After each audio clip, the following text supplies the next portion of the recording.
Hi and welcome to Advent of Code with Axis Retrospective, where we will talk about our recent programming competition. Advent of Code is an advent calendar of small programming puzzles, ranging all the way from quite simple ones to some real thinkers. My name is Johannes Kasantidis. I'm a software developer here at Axis, and with me I have Martin Driemo. Martin, tell me a bit about yourself. I'm a director here at Axis for a software department developing AI products and also body-worn systems. Cool. So when did you first hear about Advent of Code? That was some 6 months ago when you came and told me. Oh, really? That was the first time you heard about it? Yes. Cool. I remember the moment I told you about it and you were super excited. Tell me, why was that? At Axis, we have some 1,000+ software engineers. Software is at our core of our business. It's in our hardware cameras, it's in our software products. And it's important to have fun. It's important to promote software development. I couldn't agree more. So, Johannes, when did you hear about AOC for the first time? That was a couple of years ago. Didn't start competing until 2019 though. Yeah? Yeah. And how did it go in this year's competition? So as you know, we had our internal Axis leaderboard as well for Advent of Code, and it actually went pretty well. I was placed 9th, and given I had a 7-month-old baby at the time, I'm quite happy. Yeah. So to spice up things, we got some very nice prizes this year. Right. So check this out. We have a MacBook Air, we have an Onyx Studio 7 speaker, we have Bose flagship noise cancelling in-ear headphones and a bunch more. And of course, we have the iconic Axis bike. So this is a fantastic prize. This is an amazing bike. Do you mind if I take it for a spin? Please do. All right. See you later. See you later. Bye. Ciao. And now let's have a chat with a couple of our contestants. I'm absolutely stoked to be here today with Ali Arafati and Jens Åkerlund on the link, the top 2 competitors of the Advent of Code with Axis programming competition. Super nice to see you guys live finally. Jens on the link here. How are you guys doing? Yeah, it's great. Yeah, thanks for having us here. Glad to have you here. Yeah, it's nice to finally see each other after all of the mornings with competition. Indeed. All right, so first of all, what do you guys know about Axis? I know that you actually worked here before, right? Yeah, I used to work here about 4 years ago, I think. One thing I remember about Axis was one of the core values that they had, always open. Yeah. Do you know the other 2? Think big and act as one. Oh, nice. Yeah. All right, Jens, what do you know about Axis? Yeah, I think I've run into you in some different university booths over the years. Never used your products, unfortunately, but All right. maybe one day. Cool. Now, if you don't mind, I'd like to pick your guys' brains regarding some idiosyncrasies of the beginning of your mornings during the competition, some of your solutions, and more. But first off, let's start with some introduction, some quick questions, just to get a feel for who you guys are. So let's start with you, Jens, if you don't mind. What do you do? Which OS do you typically work on? What's your favorite editor and your go-to language for typical Advent of Code type of problems? So what do you do? OS, editor, language, go. Yeah, so I work as a software developer at Ericsson.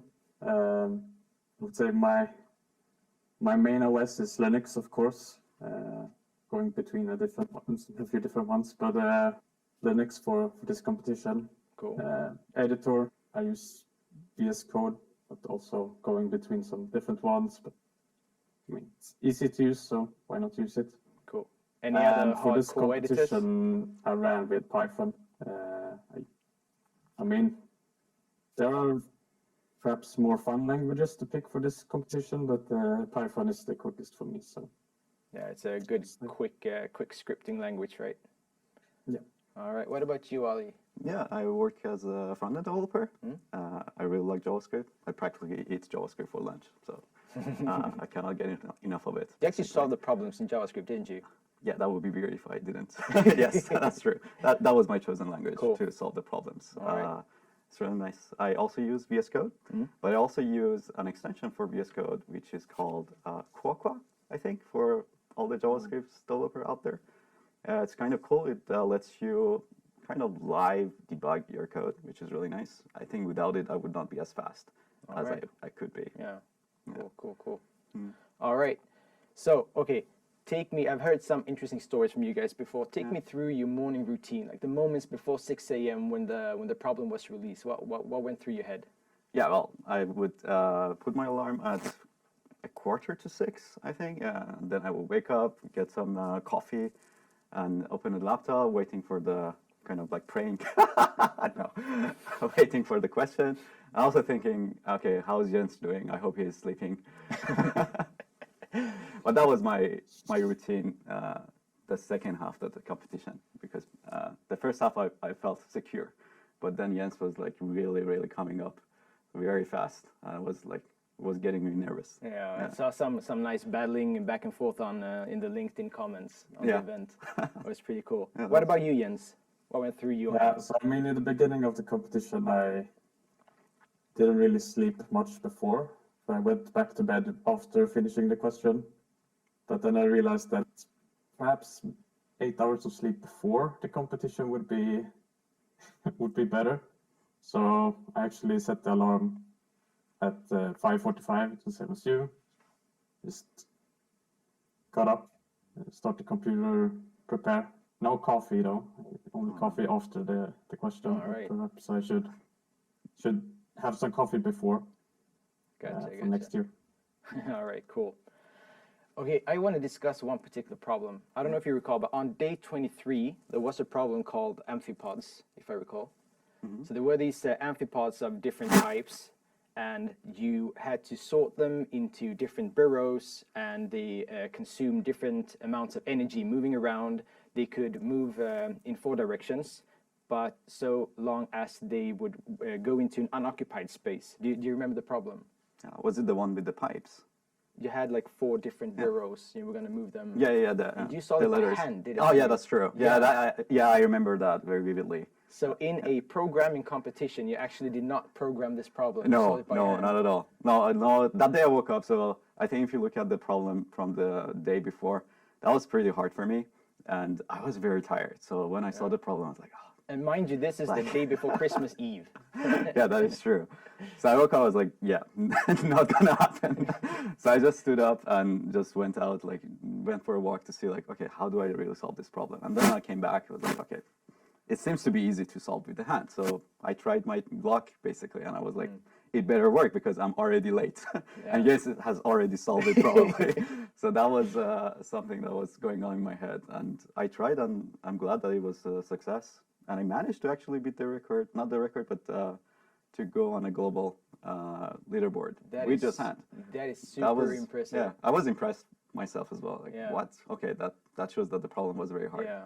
I think one of the problem with that issue was it was hard to program, I think. It's hard to model it in a good way because you have to really, afterwards I thought about it and I was like, okay, that was pretty hard to solve. But I think, Jens, you also have one problem where you were on the global top 100, right? Yeah, I think it was the day after, day 24. All right. So And I managed to reach, I think, spot 40 or something for the part 2. Nice. That's incredible. I don't remember what the stats are, how many people solved the day 23 and day 24, but I mean, it's at least tens of thousands, I think, right? Yeah, true. So that's really impressive. Well done, guys. And they were not easy problems, indeed. Jens, the amphipod problem, were you considering solving it by hand? Did it cross your mind, or did you start hacking away? I knew that I would make a mistake somehow, and then I would have to redo it and do it a bunch of times. And I figured that it was probably safer to do it by code. But it wasn't that straightforward to solve it because I didn't really know what assumptions I could make and corner cases to think about. So it was really tricky, and I wanted to solve it by hand, but I would mess up probably. Gotcha. So what was your favorite problem? I mean, I think day 24 was nice because I reached the final, the global leaderboard. I think the one with the beacons and the scanners was really nice because it seemed really, really difficult going into the problem, and I kind of doubted if I was on the right track or not. but then you write a bunch of code and you run it, and it takes like 5 minutes to run, but it gives you an answer and you input it, and well, it worked. So Cool. really So happy about that no one. fancy Actually. linear algebra for the solution, just brute force. Yeah, I mean, going back to like computer graphics course and using all of these like rotations and transformations, Yeah. it wasn't easy. Gotcha. What about you, Ali? What was Has your anyone favorite? solved that problem with the linear algebra? I think like the first person in the world solved it in like 50 minutes or something. Yeah. Like that was one of the hardest problems out there. I redid the problem afterwards using linear algebra, but Yeah. my first approach was not as fancy. But Oh, okay, yeah. nice, fantastic. But I don't remember how I performed on that problem. Mm. But yeah, not as well as you guys at least. Yeah, no, I mean, I was terrible at that one. I think that one was the hardest problem for me. It was also really nice. I think it was one of my favorite questions as well because it involved really a lot cool. of different problem solving that you need to like put them together. But Super it also, useful stuff too, I think. yeah, that's true. Yeah, Right? you need to like know a lot of things before be able to like solve the entire problem. But also, I think it was a bit annoying because you had to. I think the description was not very clear for me, at least when I was reading the questions, and I could like find some examples that didn't really work with the assumption that the question was like telling you to. So I can give you an example for that. So like I was thinking like, okay, what if we have this sphere of dots that have the same distance between each other? Because the algorithm that I came up with to be able to like match the scanners together was to find out the distances between the dots. And then if I find 11 dots that are matching the same dots of the other scanner, then voila, they are sharing some dots. But that algorithm doesn't work if you have a sphere and you have two scanners on two opposite sides, they're looking at 11 dots.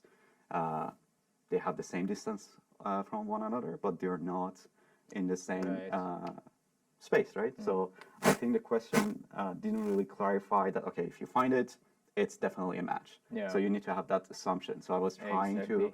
get around it to like come up with idea, okay, if that didn't match, try the other one. So it became like unnecessarily hard for me Right. to write it. But I really enjoyed it once it was solved. So that was really good. I saw this video with Eric Vestal, the guy who actually writes the problems, and he discussed how difficult it is to actually make super crisp and clear instructions. And I mean, I've had the exact same perception in some problems where you read it, you get an idea of how to solve it, you think you solve it perfectly, but then it turns out that you actually misunderstood something, or you didn't make an assumption that you should have made, or so on, right? But it must be super hard to write those instructions. Yeah, it must be very hard. It's already the question is too long that you have to read. But I guess over the time, you get trained over the to skip the fancy stuff because the questions always have this story behind it. Like, oh, no, we are here in the submarine, blah, blah, blah. So you just skip through it. And then sometimes you have to actually go back to those things. Oh, did I miss anything from those like fancy stories? But yeah, it was and with the stress, sitting there 6 a.m., just woken up, and you know that on the other end, there's some other guy who's trying to beat you, right? Yeah, that's true. Yeah, exactly. Sorry, Will. All right, guys. Okay, an important question is, will you compete next year? Absolutely. I've been competing like on my job with a leaderboard as well previous years, so of course I will continue. Cool. Ollie? Yeah, it depends how many MacBook you're gonna give away next year. If How Jens many is do you need? flying, we need 2 MacBooks at least. I can win one finally. All right. Now, everyone listening, I encourage you to keep an eye on Axis. We're going to, of course, continue with more advent of code programming. We have some cheeky stuff up our sleeves as well, so you may not have to wait all the way until December. And you should join, if not for competing and winning our amazing prizes, at least for the fun of it and for learning. You learn a bunch. It's super fun. It's super useful. Stay tuned. Hope to see you guys soon. And next, you're going to get to meet some of our amazing contestants who have graciously contributed with some of their own introduction videos. Hello, fellow Christmas saviors. My name is Frederick. Hi, my name is Antonina. Hi, this is Victor Nilsson. Hi, I'm Joachim Tuvegren. Hi everyone, my name is Miklos Boros. I am now a mom of a little cute 1-year-old and getting up at 6 o'clock in the morning, which I think is needed for this competition if you are all in on it. So getting up at 6 o'clock in the morning is a big challenge, because if he decides to get up at the same time, then I'm good at multitasking, but not that good. Getting up at 6 or just before 6 every morning for the whole December, it was tough. At one time we went traveling, and of course I couldn't miss a day, so I brought my laptop and sneakily woke up 6 o'clock and hide in the bathroom for unfortunately an hour since I got stuck on the problem.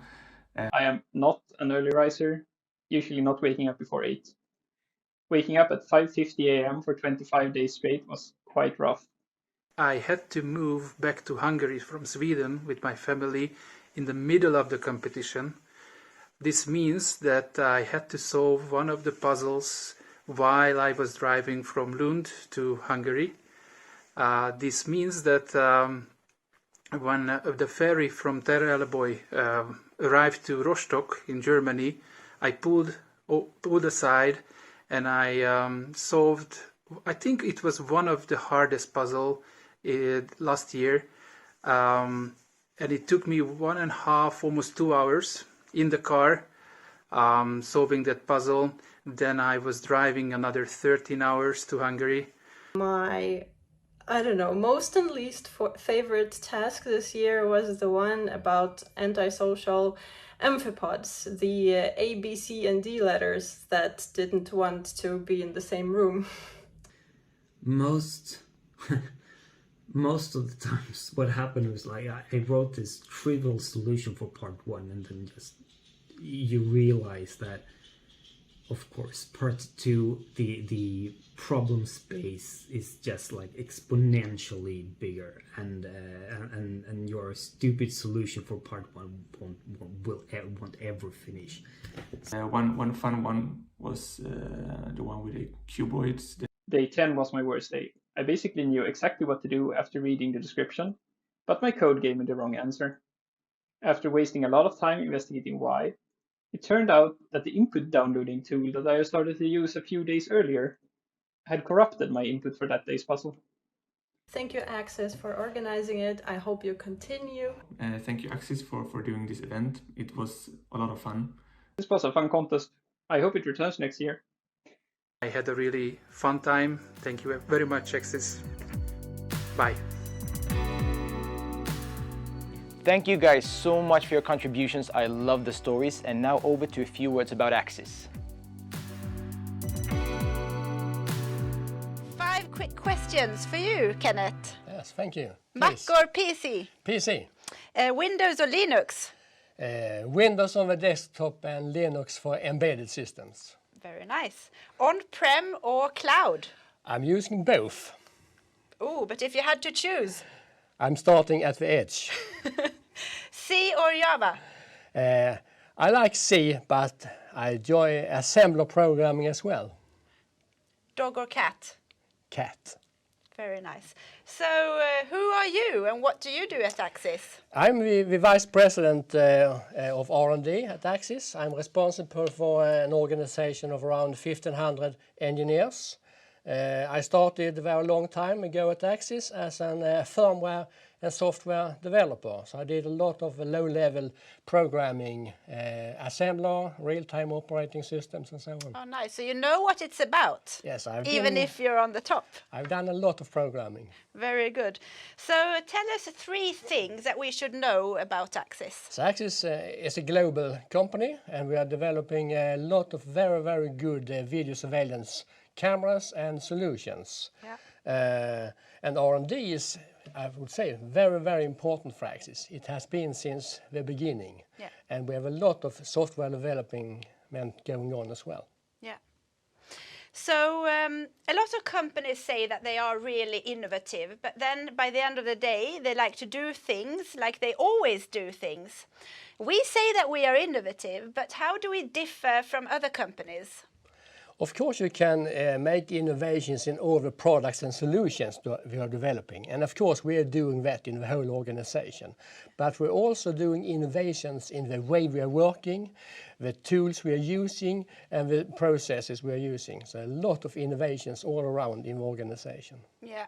And you can choose also, if you have an idea, you go for it. Of course, very important, very important. Yeah. And we don't have a central process unit defining the way of working. No. Everyone are allowed to experiment on different ways of working. Yeah, so it's really innovation every day, for real. Yeah, which is very good. Yeah. And so software developers, I mean, there's a great demand for software developers today. Everyone wants software developers. Why should you start working at Axis if you're a software developer? First of all, you can develop software in many different parts of Axis. It can be everywhere from ASIC design, technology development, embedded systems, and Windows application, and cloud solutions. Yeah. So a lot of different possibilities. We also have a lot different career paths for engineers at Axis, and we have a fantastic culture. Yeah, we do. We do, and I think also a lot of people say when they come to Axis that you can form and shape your role and sort of grow with Axis, which is kind of cool, because we grow fast as a company. And you have a lot of possibilities to move inside the R&D organization to do different things. Yeah. So when was the last time you actually developed something? Actually, I did some C# development together with my daughter a couple of years ago. Ah. When she studied to an engineer. Okay. Yeah. Has it changed a lot, or you still knew what to do? I had to study before I helped her, but I think it's part of myself. Yeah, part of your DNA. Yeah, yes. I think so. Yeah. Once an engineer, always an engineer. Definitely, I guess. Definitely. And finally, do you have an anecdote that involves software or coding that you would like to share with us all? So a long time ago, in late 80s, I ran a project called the Axis Code Review project. So I told one of our founders that we have to stop product development for 9 months. And the reason for that was we have added a lot of functions to the products, but we have forgotten to the maintenance of the code base itself. So I did that project for 9 months. And what I've learned from that is very much that you have to involve maintenance and taking care of the technical depth all the time continuously when you're developing things. So maybe that was the starting point for the agile development at Axis. Because today we are really agile in how we develop and work. Definitely. Yeah. Thank you very much. Thank you. And thank you. Thank you all for watching, competing, sharing, and most of all, thank you for your passion. Don't forget to follow us on LinkedIn and stay tuned for more competitions and cheeky prizes. We'll be back soon. See you then.